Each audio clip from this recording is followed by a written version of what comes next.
Hey everybody, welcome to the Cheshire Cast. I am Corey. And I'm Trisha. You sure? Yeah. Yeah. What are you doing? I Dream of Jeannie? No, that's the action thing. Oh, okay. Action. Go. I don't know what that's called. Yeah. What is that called? That's called something. It's called something. Cupboard. I don't know. I went today to visit our friends at Premier Wine and Spirits. Ooh, what'd you get? I got this. It's called... What is it? Called On the Rocks. It's a pre-mixed pineapple jalapeno margarita. All right. So we're going to try that and see how it goes. Is margarita just with tequila, or can you have like a different kind of margarita? I don't know. I don't know either. So there's tequila already in it? Yeah. We have with us on the show today from Escapism in Southington, Connecticut, co-owner Chelsea Zuniga. Right? I got that right? Zuniga, close enough. Yeah. Come on. Thought I'd do it Zuniga. right. I spelt it out phonetically. And then- Have another one of those margaritas and it'll come out perfectly. Slips right By off the end of the binder. show? Yeah, that's Okay. right. She's That's right. And we have the game master, Nick Hatheway. Game Master. Ooh, I that's think that's fancy. his title. One thing I've learned, Trisha, since we're doing it on YouTube, is sometimes we do these intro talks and people just kind of sit there and they'll bounce in and out. And so I figure we just kind of cut to the chase and involve everybody in the talk up or whatever. Because the show's an always evolving show. Oh, let's see how this tastes, by the way. I just heard the cat, by the way. Dinner time. Does your cat try to like kill you when you walk downstairs? Yeah, and pretty much within any other interaction we have with him, him and I have quite the relationship, if you will. Yeah. Is it a feral cat that just got trapped in your house? Is it fighting for its life right now? I wonder, to be quite frank, I wonder sometimes. This guy is, I've owned several cats throughout my life, and this one is, the most special. Quite interesting. Yeah, Mm-hmm. he's at the window every night like, guys, get me out. Yeah, pretty much. Yeah, pretty much. Out. I'm trapped in this escape room. Yeah. I can't figure it out. Pretty much. Right? Pretty funny. Yeah. Man. So I discovered Escapism one night over the summer. My friend Al and his wife decided to, do a date night, and we went out and we said, oh, well, let's do, I bought tickets a couple days in advance. We went out to Southington. It's there in the factory, where they're doing all that redevelopment. Forgive me, I don't have the name of the street. Factory Square. Yep. Factory Square. On Center Street. Yep. And we decided we were going to do Escapism and then go next door to the brewery and all that stuff. And, I was pretty excited. I had done escape rooms before, but, Jen and Al and Eliza hadn't. I had never been to Escapism. And, first off, you walk into this really cool warehouse and you go down the hall and you go into their area. And the area where your waiting room, if you will, your lounge is, first off, gorgeous. Really, really nice. Thank you. I'm looking around going, they really had a professional come in here. And then you go in and, you pick your game. Credits to your name. Right. And I just had a great time. I mean, it's an awesome experience, and hopefully we'll be able to do that again soon. And then I met the owner, Ben, which is your husband. That's right. Got his name and wanted to have him on the show. It's taken this long to do that. And I found out in talking to him that you were the decorator of the lounge area. That's right. And my compliments, because you did a really wonderful job. It was Thank you. Awesome. Thank you. Is that what you do also? Or I mean, close, but by trade I'm an accountant, so yeah, real close. Yeah. But, I could draw the correlation. Math, symmetry. That This is true. Yes, So no, the funny thing is, I would say about a year or so, even before we found the space and had secured that, I kind of had a vision in my head of what I wanted it to feel like. And that's very much a part, we can get into this later, but very much a part of what it is we go for at Escapism, right? Is how does something make you feel, not just how it looks. And so very early on, I had kind of decided where I wanted to go with that. And then to Ben's chagrin, I became probably what would be classified as a picker. So every Goodwill, every tag sale, every estate sale that we passed, I would make him stop. And the look on his face would be like, what the heck are we doing? And I would pick up these just random things. And so I would say over the course of about a year, the unfinished side of our basement began to swell with my findings. And he was like, okay, how do you know this is all going to come together? And are you going to use all this junk? You have enough? What does anything in here have to do with anything else in here? Yeah, exactly. And I'm like, I got it. I've got a plan. I know what it's going to look like, and it'll be fine. Right? Like, oh God. So ironically enough, once we actually got into the building and finished out the build out, and I started putting the room together, it looked nothing like what I had envisioned it initially, and nothing like I had intended it, but it had the feel. And so I was very pleased with how it all kind of came together. But no, it's been an interesting road even down to the bar that we have in there. I found that in Guilford in somebody's house. So it's just amazing how all of the pieces came together and fit so well together. So thank you very much. It was fun. Well, you must have known what you were looking for. Yeah. I think, I think you all know. You all really know. Sometimes it evolves. That's right. The coolest part about it is when you go there, for our listeners who haven't experienced it, and I'm sure you will when the chance arises, is you're sitting there in the waiting room and you feel like you're about to do something kind of classy.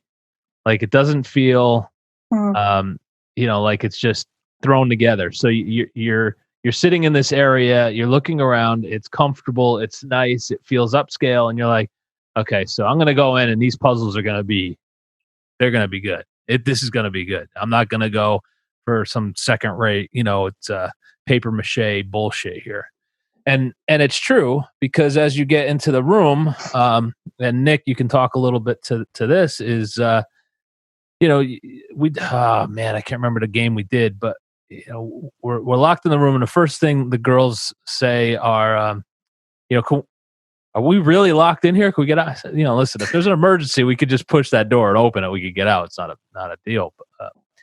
But you're trying to figure out these puzzles, and it was so much fun going through the puzzles. We were teasing each other, having a lot of fun. But I'd imagine that, I don't know if this is something that you guys just come up with at the top, off your head, or if there's a program that you buy into and they tell you how to build these things. Where do the puzzles come from?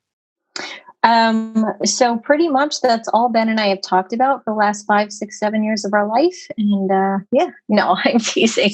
That is kind of true in parts. It's very much how it started. So Ben puts the entire game together on his own. So it's not a franchise. It's not something, we've not purchased the plans for the game by any means. Generally how it evolves is him and I begin the discussion of, okay, what is the theme? What is the actual set going to be? And then we talk about, okay, what does that room look like? And everything that comes with it, temperature wise, what are the things you would find in that sort of setting? What does it smell like? What does it sound like? And then we take all of those components and use those as housings to build puzzles for the game. So it's an interesting evolution how it kind of all comes together. But no, Ben is the brains and kind of design master, if you will, behind the flow of the game. And you fill in the details. That's right. I make it pretty. Right. Decorate it. Yeah. So Nick, tell us about your role there and what you do.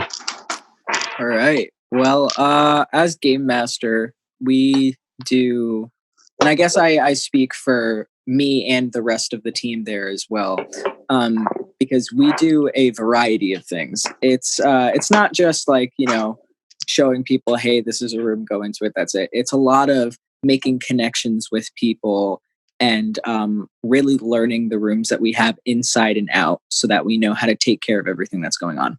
So we, as game masters, really want to push forward the fact that we are allowing these people to essentially travel to a different dimension while they are here playing with us. So we want them to be comfortable. We want them to feel like, holy crap, I'm not in like Connecticut. I'm in like a nuclear meltdown chamber, or I'm in a haunted apartment in the middle of nowhere. We want them to really feel like they're there. So with that job comes a lot of really setting the mood, but at the same time, making sure that the people who play the games are safe. So, because we just don't want anybody getting hurt or anything like that. So a lot of the time it's just basic, hey guys, don't climb on things. But overall, really connecting with people as they play. And then there's, of course, the aspect of actually like making sure the game goes smoothly.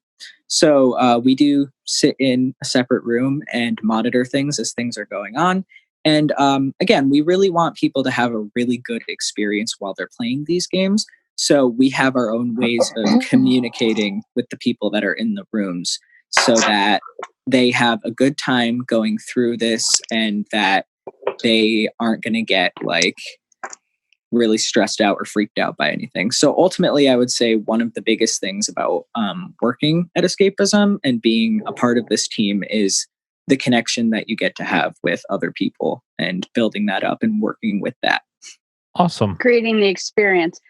Some of our listeners might have no idea what we're talking about. We jumped right into your specific place. There are people out there who will have never heard of an escape room. Do you want to go just a little? I know they're within like the last 5 years or so. I would say they started to pop up. About so. Yep. Some people may not have ever been to one. So you want to just tell them what it is, because it could be, if you're listening, you might have trouble putting together what we're talking about. We've encountered that. We've come across a few people that we've tried to explain it to them, and their interpretation is that it's some sort of horrible sadistic activity. It could be. Yep. You are not. You would charge a lot more, though. Yeah, that's right. That's right. Have them sign a few more waivers. That's right. Let's focus on the aesthetics. That's for sure. Yeah. Or so, maybe not. Yeah, that's true. An escape room is a live, interactive, group theme-based activity. So essentially, you're going with a group of friends, or sometimes you can go in with strangers, but and you go into a theme-based room to work together to solve puzzles, to basically or ultimately achieve some sort of objective. So it's not necessarily at this day and age and how this industry has evolved. It's not the end goal is to escape an actually locked door or an actually locked room. For each one of our games, there is an objective. You're trying to figure out what has happened to a resident in an apartment. You're trying to stop a nuclear meltdown. You're trying to find a lost item in a Mayan tomb, right? So, but all of that, again, is based on your teamwork and working together with the group to work to solve puzzles. The interesting thing about that, and I know from personal experiences, Ben and I had heard of escape rooms and talked about them, and he's got a background in puzzles and logic games are his sort of thing. Mine not so much. And so he said, hey, let's go try an escape room. And I'm like, I don't really know if it's my thing or something that I'd necessarily be good at, right? But the way these work is they're so interactive that anyone of any demographic can come and enjoy these rooms. We have had children as young as 5 or 6 coming with their families to an 80-year-old woman's birthday party. Oh, no kidding. And all have enjoyed them and been able to participate in some way, shape, or form. And so that's, kind of going back to what Nick said in terms of the game master aspect of it, is that's one of the things that is very critical in their game mastering each individual game, right? Because each group, each demographic that you come in is going to be entirely different from the group that came in before. Sure. And so it's really kind of in a few minute introduction, getting to know your group that's coming in, and then figuring out, okay, how can I make sure that they also get the ultimate experience out of this? And believe it or not, I mean, we get beginners. I told you, the age demographic is from both sides of the spectrum, if you will, and expert level players that will come in. Some, we've had players that have played hundreds or even thousands of different rooms. So it's a very interesting activity, but I would also define it very much as an experience. It's like a live interactive video game of sorts, almost. Totally. And I mean, and like I was saying earlier, when you're in your facility, it definitely feels like you're doing something that is unique and upscale, which I really love. I got a lot out of being there. With everything going on right now with COVID, obviously you're not open. Right. Have you? Well, what have you done, or what can you do? Have you done anything, offline, or are you just kind of waiting for us to open? And are you part of the May 20th opening? What's going on with that? Right. So based off of all of Ben and I's interpretations of everything that we've seen so far, it's unlikely that we'll be considered eligible to open on the 20th. In terms of kind of what have we done so far, I mean, some of the other escape rooms have opened up and done like Zoom sessions or other sort of online puzzles and things like that. We haven't really done anything of that nature. We'd considered it in the beginning and then figured, okay, we're going to ride this out and really focus on what sort of precautions can we take to make sure that the returning players and the new, customer base that comes in after all of this is, slowing down, if you will, that they're comfortable, right? So figuring out what sort of measures we can take. And that you can clean up after in a disinfecting kind of way. Because I know you probably have small little things and large things. It must be hard to be able to.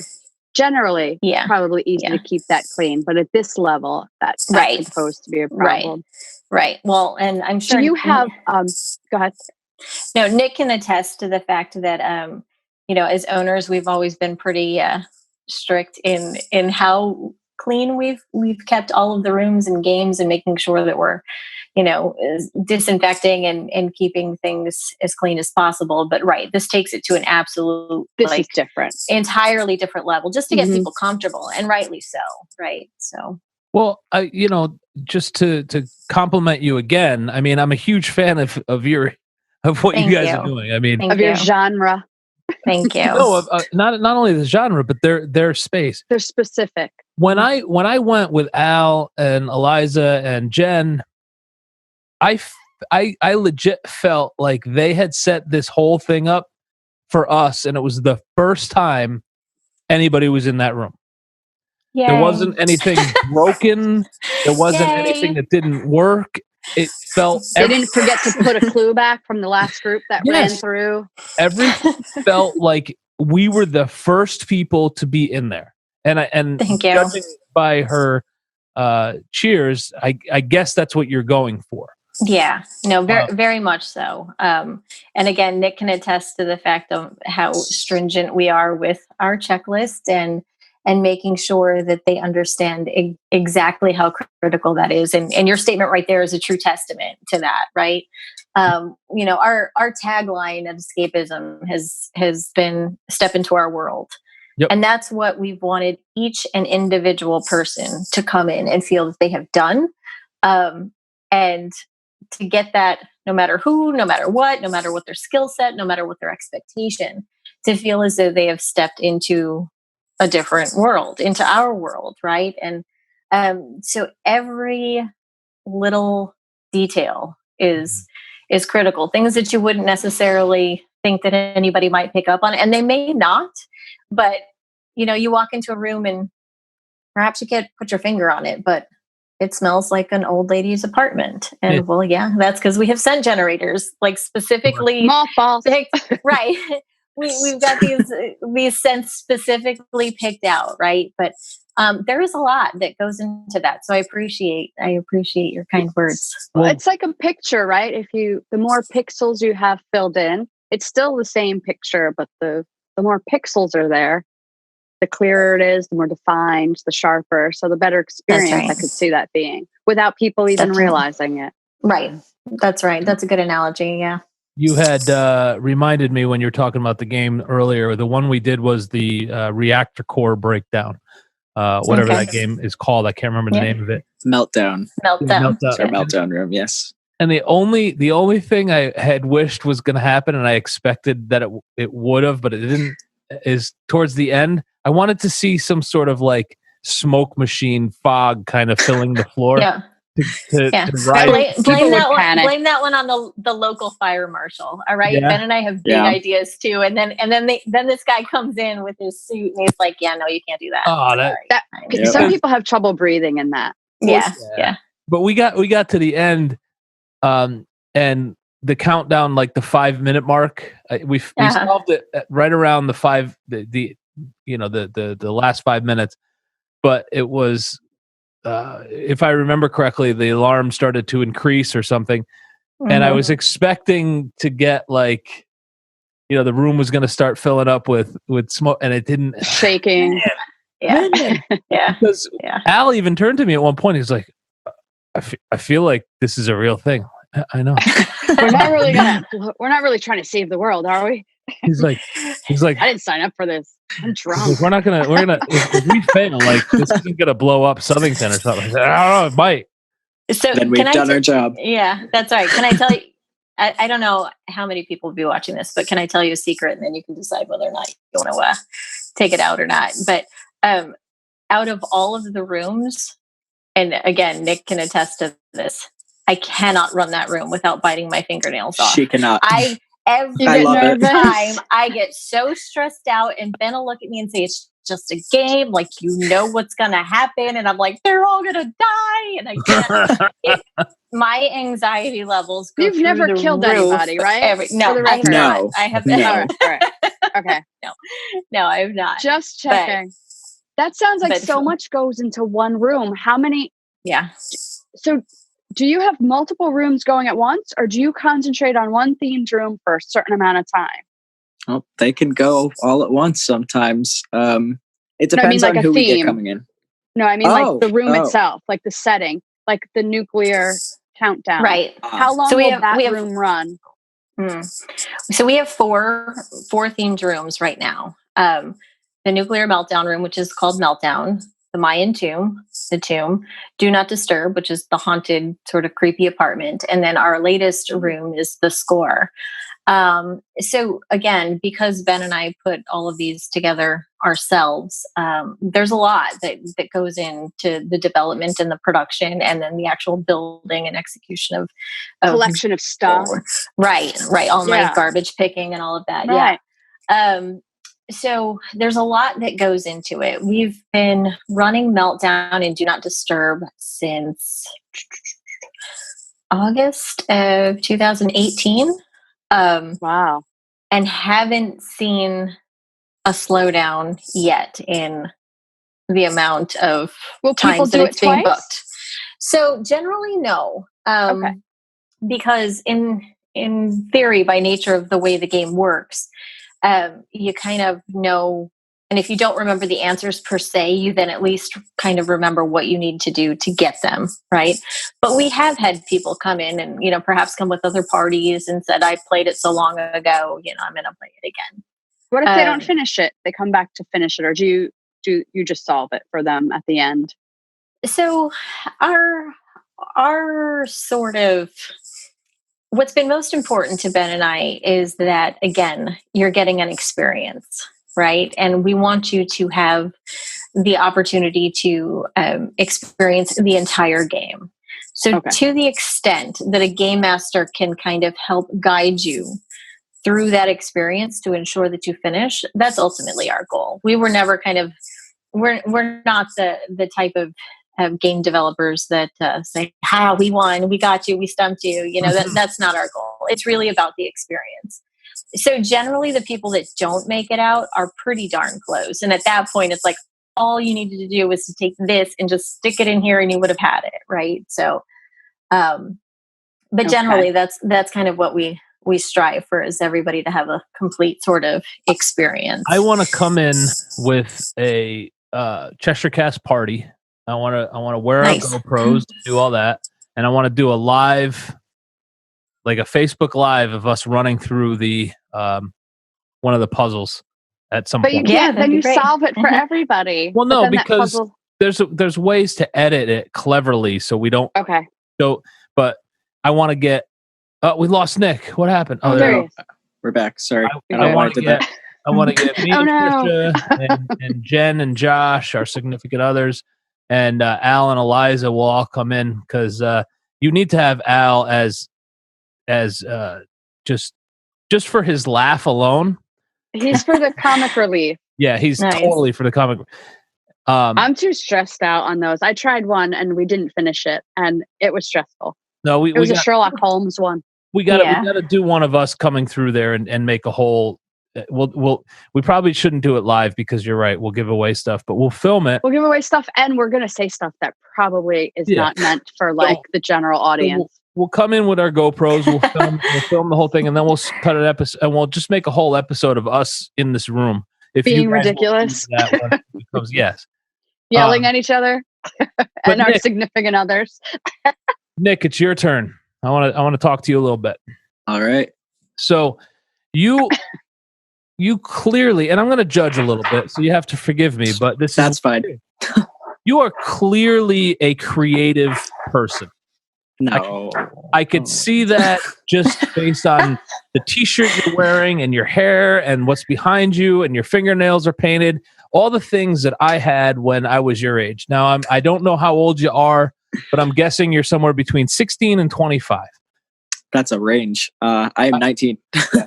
So when I was 19, I was touring the country in a rock band, funk rock band. I had painted fingernails and long hair with different colors and all that stuff. So I relate to you totally. But working at a place like this must be like so thrilling for you, because I'm sure you're able to utilize a lot of that creative muscle. Yeah. Oh yes. This is so much more than a job to me. Being able to, I'm a very in doubling on the creative, I guess, I'm a very people person. So being able to interact. Yes. A creative extrovert. Imagine that. Oh yes. I know, right? It's crazy. You know a guy like that? But being able to really connect with people and kind of work around such a creative and out of the box situation or thing that people are involved in is fantastic for me personally, and I know for the rest of the team as well. But it's not the same as going bowling or something with your family. This is a giant immersive interactive experience that I personally get to guide people through. So being able to sit there, theatrical kind of. There's a theatrical element to it. Yeah. Oh, is there? Yes, there is. I get to, it makes me so excited. I get to act out certain things, because we do have storylines for each room. So I get to act things out. I get to get really kind of bleed into and sink into the atmosphere of everything and help people through. So me with how my mind works and how I look at things, this is like I'm running on a hamster wheel. It's perfect. Yeah, I mean, and people are there to be entertained. They're there to get into the game.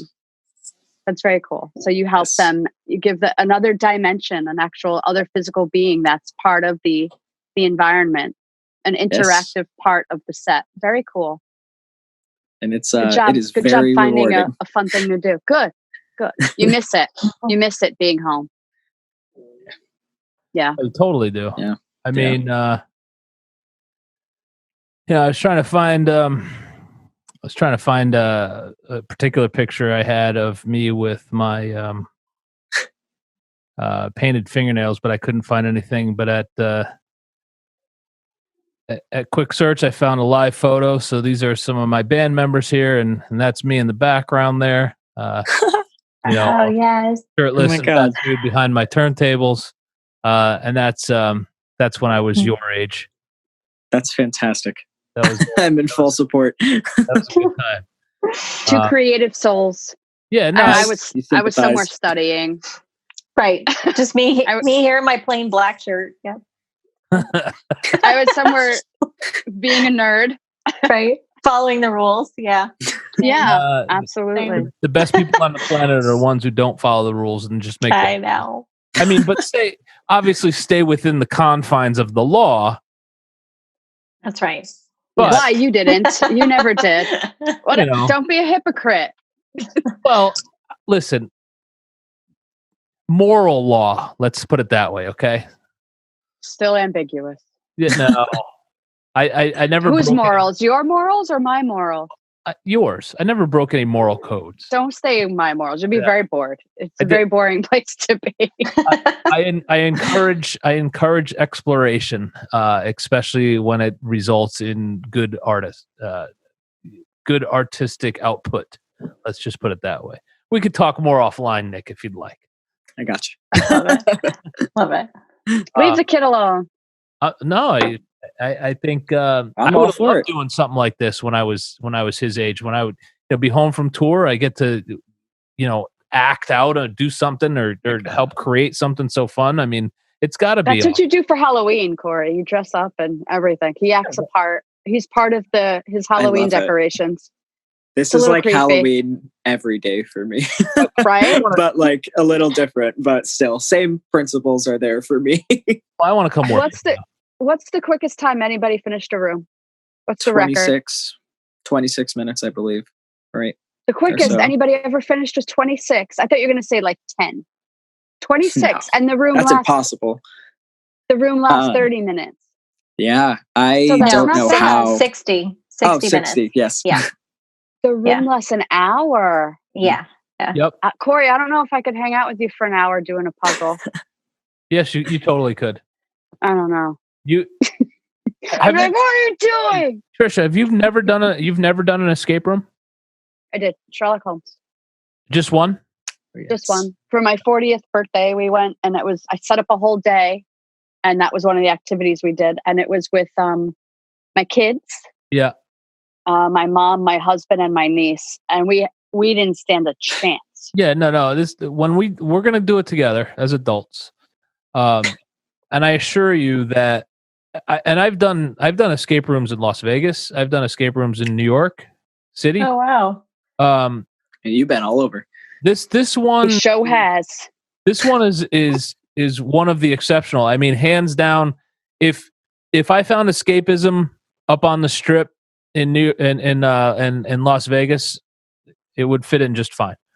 Thank you. Thank you so much. My husband did one as like a team. It was a team building activity.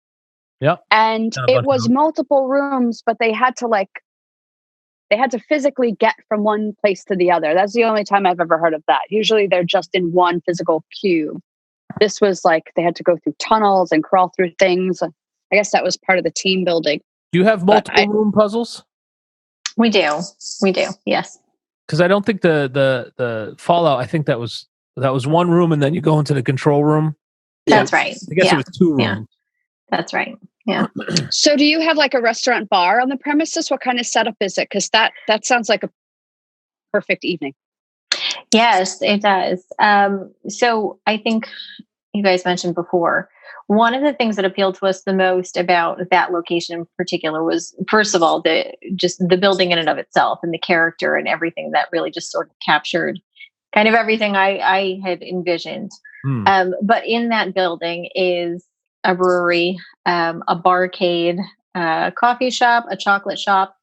And then on that street are several really great, amazing restaurants. It sounds like a perfect night.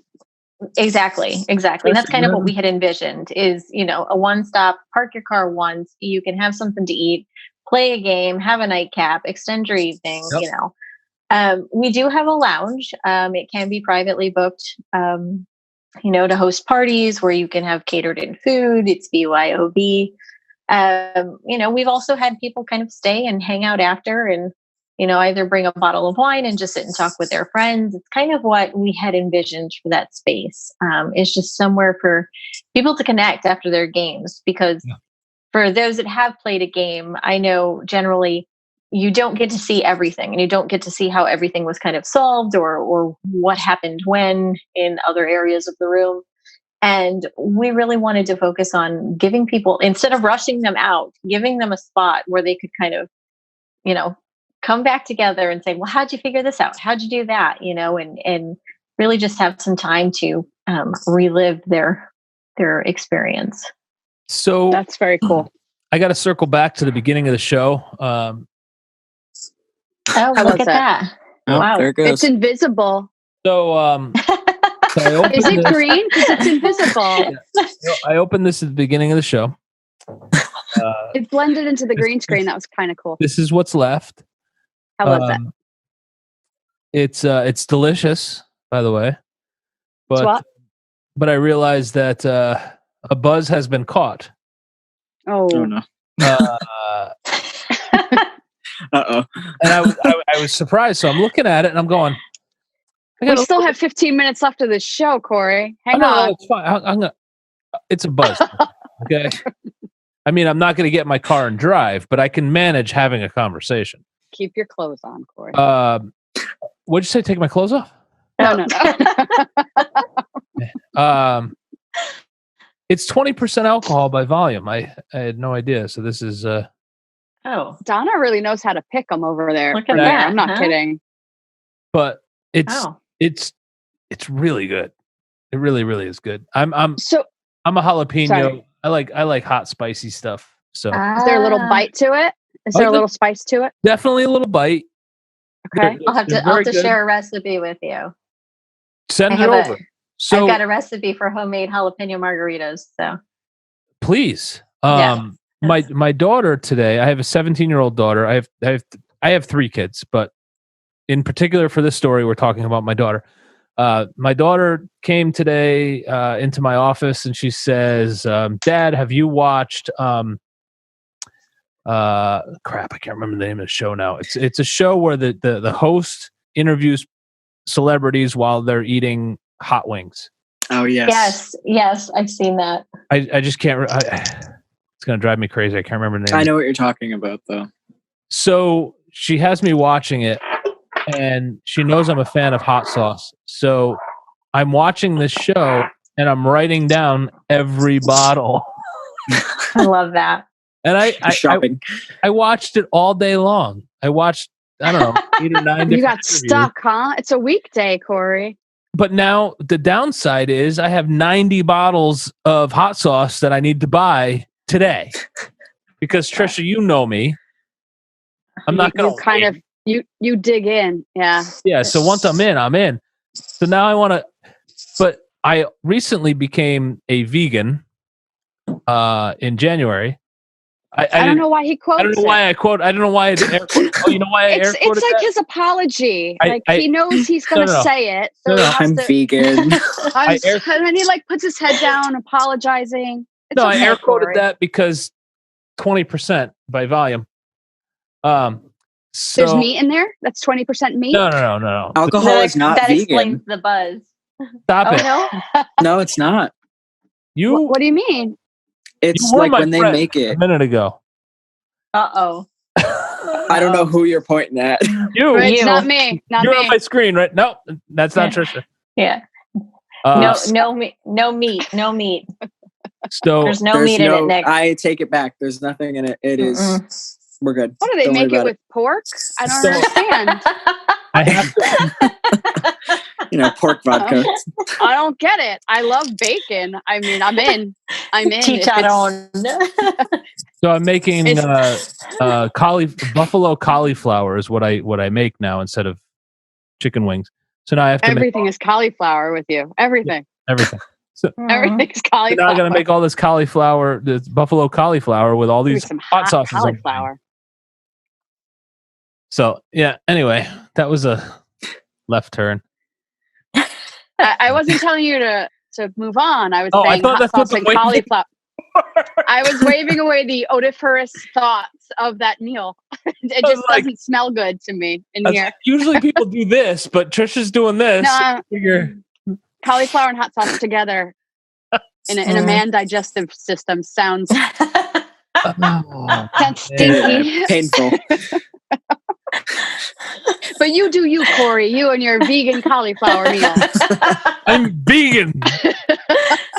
Listen, the amount of cauliflower that you eat, you earned it. You are a vegan, Corey. No quotes. You are just straight up vegan. How about you had cauliflower pot roast? You had cauliflower. No. I have my God. Shh. Are you listening? Do you hear me? Yeah. I'm going to tell you a secret. What? I had bacon. I had one piece of bacon. Was it real bacon or was it like tofuti? It was real bacon. Only one? You had one piece. How did you only have one piece? Don't tell anybody. First of all, how to get in your house? I'm telling Jen. How did it get in your house? Jen made bacon for the kids. She can make it and not eat it? Yes. She's eating it. How? And she's like, do you want a piece? I'm like, that's not vegan. She's like, I won't tell. I'm like, yeah, but eventually I'm going to say something. Your wife's awesome. Yes. So, did it hurt your stomach? I hear after you don't eat meat for a while, when you eat meat, it bothers your belly. It didn't bother my belly. Good. Bacon. It hasn't been that long. That's all I have to say. It was baconlicious. Versus 44 years. I don't know. I had bacon on Sunday. My husband makes it in the oven and he puts it on a pan and he puts it out and it drips. So it does. Then it gets this crispiness, but it's still kind of bacon.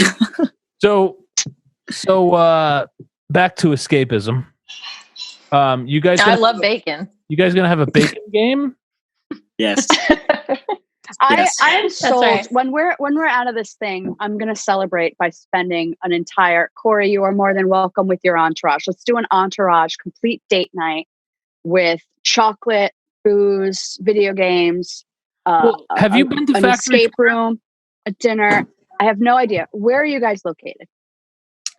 In Factory Square, Southington. Yes, downtown. I don't know. Southington. Is that Southington? Okay. Yes. Downtown Southington. I don't know where that is. The only thing I really know in Southington is the AMC, the movie theater. Home Depot. Do you know where they have the Apple Harvest Fest down on the green? I don't know anything. I know, honestly, I know where the Home Depot is and the movie theater. That's it. Okay. 5 minutes. 5 minutes. Patricia moved from New York like 2 years ago. Four, because I lived in Trumbull first. But I'm a transplant and I don't venture out. I don't venture out that much. I learn my ways to where I need to go on a regular basis. And other than that, I just kind of fill it in. I know Southington is now north of us. That took me a few years to get. But so is it like a Factory Square? Is that like a building? Is it like an outdoor mall area? Is it a warehouse? That I'm so down. What do you think with this COVID thing? What are we thinking? Like the summer, fall? Any idea? It's really been tough, right? Because we're subject to kind of what the virus does. Right, and what the state orders us to do. Again, they're following the virus too. So yeah, we'll see what happens, I guess. Right. I mean, I'm staying optimistic and hoping for the summer for sure. Hoping at least by June or so. But again, haven't received anything concrete to confirm either way, unfortunately. And they postponed the school being closed. So that's not a good sign either. It's No. going through to the. No. Okay. Well, Nor That is just that made good for my quarantine- sanity. Yeah. I was going to say, thinking of this type of evening just made quarantine feel that much heavier. I'm like, oh, yeah. you have what a kids fun night too, that Chelsea? sounds like. I have 3 kids. Yeah. Oh, And their Yeah. ages? We've got a 7-year-old and 2 12-year-olds. Okay. So All right. yes, it's been fun times. My youngest probably. are 15 and 10, so Mm, I can relate. But yeah. as Trisha exclaimed before, my wife is great, and Oh. she manages that. My while tech is so bad right now. I can't hear anything. I think I'm frozen. You're not frozen. We can see you move. We could see you. I couldn't. I just lost audio for a good 25 seconds. I'm sorry. Zoom. I think you're Zoom. being sarcastic because I was being complimentary of Jen. Oh no! Why would I be sarcastic being complimentary of Jen? I don't know, because you are. But yeah, so the homeschooling Technology. thing is tough. Yeah, it's brutal. Oh Yeah. gosh, we just had a Yeah. really bad week. Yeah. My Yeah. high schooler, Me too. we're having a really bad week with Zoom. All my And- homeschool friends, all my Distance friends that homeschool their kids are like, Yeah. Yeah. Yeah. we've been I telling would, but I would say, you know what? Whatever happens, happens. But then I found out that this quarter is going to be used as 15% of their cumulative grade from prior to this quarter, which I get. It's a nice little way to. Mhm. It's a nice little way to buffer it a little bit. But they're using the work ethic of this thing to verify my child's placement in a specific class. Mm. So he might lose an AP placement. So I'm hoping not. He's really working very hard. It's been very difficult, Mm. but it's difficult for everyone. Yeah. So hopefully Yeah. they take that into consideration, and it's going to be over soon anyway. I mean, what? That's right. June 11th, they're done. So So Nick, are you just an artist, or do you play some music too? I play like a little bit of guitar, but not very well. Okay. I'm more hands-on with the painting and drawing and everything like that, I guess. and acting. And acting. Yeah, I'm very loud. You do some acting? I have. I used to be I used to be a part of the improv club in like middle school, if that counts. I mean, Well, this sounds like improv. It This is. game sounds like It is. improv. Oh, it is. Yeah. Mhm. I like to I throw my own stuff into the storylines all the Good. time. Depending on the group that I have, like if I have a group that comes in and they're like all loud and excited, then I'll play it up and I'll be like, we are about to enter, like really get into it because it makes them so excited. I love it so much. Agreed. Totally agreed. there's a new improv show on Netflix. Middleditch and Swartz. I think I said that right. It's the two of those guys are great, and they'll interview somebody in the audience. They'll get a story, and then they'll make up what their interpretation of that story is. It's rather brilliant, and if you haven't seen it on Netflix, now's the time, Chelsea's because- cat's doing the dishes. You got the cat doing the dishes? Cat really- She totally does right now. I hear him complaining. This woman never does a dish. I hate living here. I swear to God. She never leaves the house. Yeah, it's Middleditch and Swartz. That's hilarious. You want to watch it. I'll have to check it out. Like tonight. We'll Watch keep it in mind. It's funny. Yeah, why not? So Nick, what's your goal? What do you want to do? Work here forever. And watch it grow, right? Be part of the success. That sounds like Honestly, a dreamland yes. for you. I agree. Take over Honestly, the whole yeah. warehouse with rooms. Honestly, yeah. I do not plan on going anywhere. realistically, if I could just stay here and kind of grow with this place and watch it continue to kind of live on and get more stuff added and everything, I would be happy. I just like being here and doing, I don't know, I find a lot of my job is very comforting for me. So ultimately my goal is to just stick around and do what I can do to make sure people have good experiences here. And are you a video gamer outside of work? Yeah, I would say so. I guess. Like, are you into that fantasy kind of role playing thing outside of work? Oh, don't embarrass me. It sounds like you should be. Are you going to All Red the Dead? time. I'm not asking if you're a furry. I'm just asking. Oh my god. Oh no. If you play Dungeons and Dragons, I mean. Yes. No By the way, needed. I just want to remind everybody. No confessions, Corey. I was the one imbibing in margaritas. Yet she's the one asking about if you're a furry or not. You're calling me out. Oh my gosh. What have I done? You play D&D? Yes. Play D&D? Yes, I do play D&D. Yeah. Nick is like, I'm never going to join one of these podcasts with Chelsea again. Nice knowing you. Bye. Yeah. He got so embarrassed. No, be proud of Dungeons and Dragons. Yeah, what's your character? I'm a half elf rogue, man. My character was a Kenku bard, which is like this giant bird. Mm-hmm. So I guess I am a furry. I don't know. It was a giant bird. See? It all comes around. See how it is? We just started a new campaign because my sons want to learn how to play D&D. So that's so I nice. spun up a new character. I'm a level 2 halfling rogue. I'm playing a halfling this time.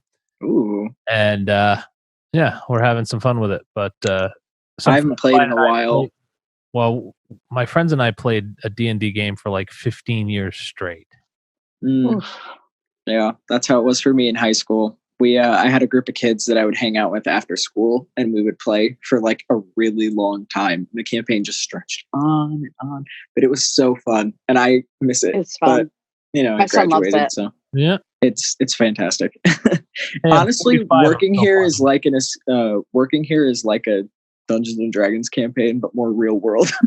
Yeah, and you get paid for it. Yeah, come on. I mean, seriously, it's great. So, but that sounds perfect. So, is there anything else we should touch on? Since the back half of this episode has just been us riffing on each other and having a good time. I hope we covered the benefits and the expertise of escapism and how awesome the games are that you have, how awesome the facility is, how awesome your staff is. I mean, granted, I only met your husband Ben. Now I've met Nick and you. It's only it's now tripled how awesome everybody is there. Thank you. I can't wait. This quarantine better end soon. That sounds like a glorious excursion, a break out into the real world again. Well, it's going to happen. I want to bring in my crew. I think the 6 of us. I want to do the whole GoPro thing. I want to film everything, and I want to make a whole episode out of us trying to solve the puzzles. As soon as you open up, I think it'll be. We're such controlling nerds. It'll be absolutely hysterical. Yes, and I'm excited. People back into going out again. That's right. That's right. We'll pull you right in, you poor thing. Yeah, you've been warned. Did we miss anything? What's the percentage of people that finish it? Do people finish it? They do. 50, yeah. 75, or you? I mean, without your help. So without our help, it depends on the room. It depends. It depends on the room, and it depends on the group, right? I think one of the challenges in building puzzles for this industry that is not so well saturated and well known, right, is you've got people who've never heard of an escape room before, and then you have the players that have played hundreds or thousands all over the world, right? Enthusiasts, right? Yes. So being able to balance a game and the level of play that's required within that is kind of challenging. So we do, again, try to converse with the groups as soon as they come in and let them know that, hey, this game has been designed to cover, again, every sort of demographic and level of expertise. But I'll tell you, there's those groups that shock you, right? Like the ones that come in who've never played an escape room before, are apprehensive, don't think it's in their wheelhouse. And one of the things I've told with Nick even early on before he even joined the team was one of the most beautiful things we can see as owners and game masters is watching a first time player go into the room and go from, I don't know what the heck is going on, I don't even know where to start, to you can literally see the light bulbs start to turn on in their head, and you see the magic of the game driving them to where they need to go, and watching them accomplish those, and then the joy and reaction that they feel. I don't think that there's anything more rewarding about what we do. So again, to us, the stats are kind of less important. It's really about the experience and how your experience has made you feel.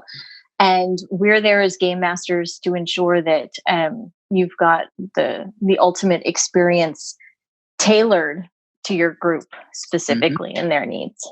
Well, like I said, it's very much about connecting with people so that you can give them a good experience like that. Because I like seeing people get out of the rooms. I like seeing people, like, even if they don't get out of the rooms, I like seeing people get to the very tail end at least, because part of our jobs as game masters is to make sure that people get like the full experience and really get immersed into everything and have like the whole storyline laid out for them. So I don't want people to miss out on that. So or be stuck on like the first puzzle for 20 minutes. That would ruin everybody's time.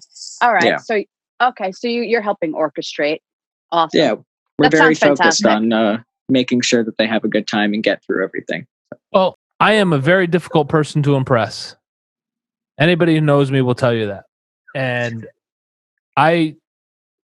first time visiting your store, I don't know what you would call it, store, shop, puzzle place. Event space? Establishment, experience. I was thoroughly impressed. I looked forward to being able to have you all on the show and meet everybody.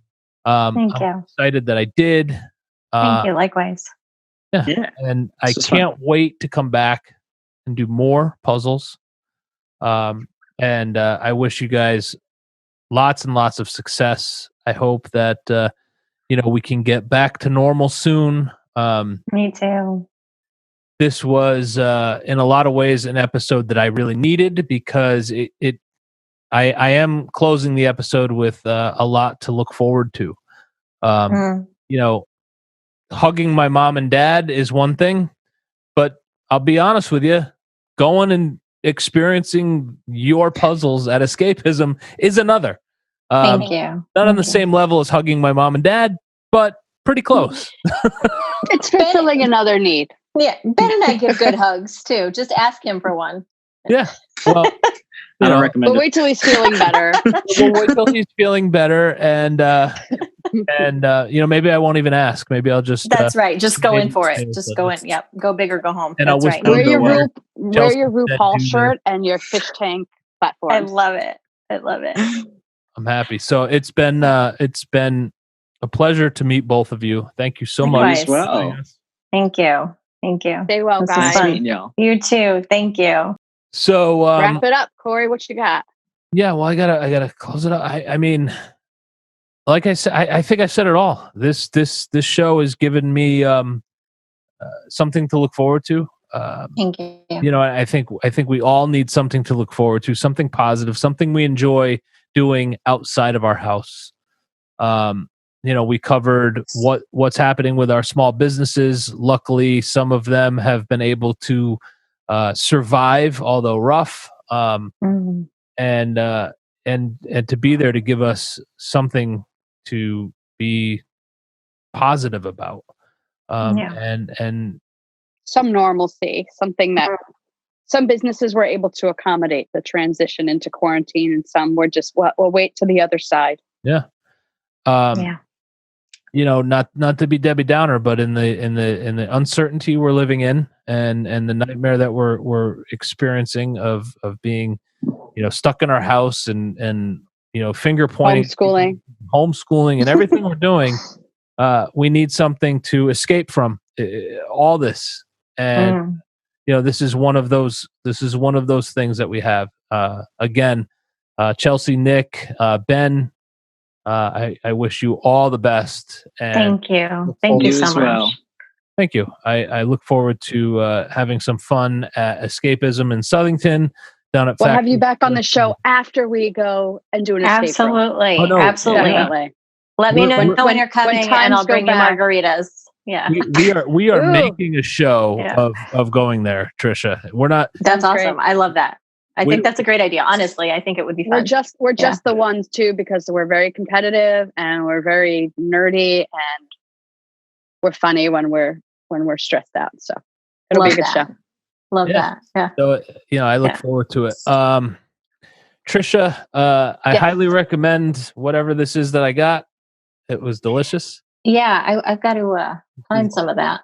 It's called On the Rocks. It's at Premier Wine and Spirits in Cheshire, which is next On the to Rocks. That's right. They're very good friends. Oh, Donna, Corey sent you. Okay. Yeah. Say the Cheshire Cast sent me, and they'll take Cheshire care of Cast, you. Trisha, anything? Like and subscribe. Click the bell. Subscribe. The YouTube thing's been great. You know, 5-star click the bell review. so notified. Yeah. Watch RuPaul's show. You can listen to us on all your favorite podcast apps, Stitcher and Podbean and all that stuff. So yeah, it's been awesome. So I guess we're gonna close the show. Sounds good. We all at the count of 3, we'll all say goodbye, and we'll do ready 1, 2, 3. Bye. Bye. Hi. Bye. That's the Zoom delay. Nice meeting you guys. You too. Nice meeting you. Bye. Bye. See ya. Bye.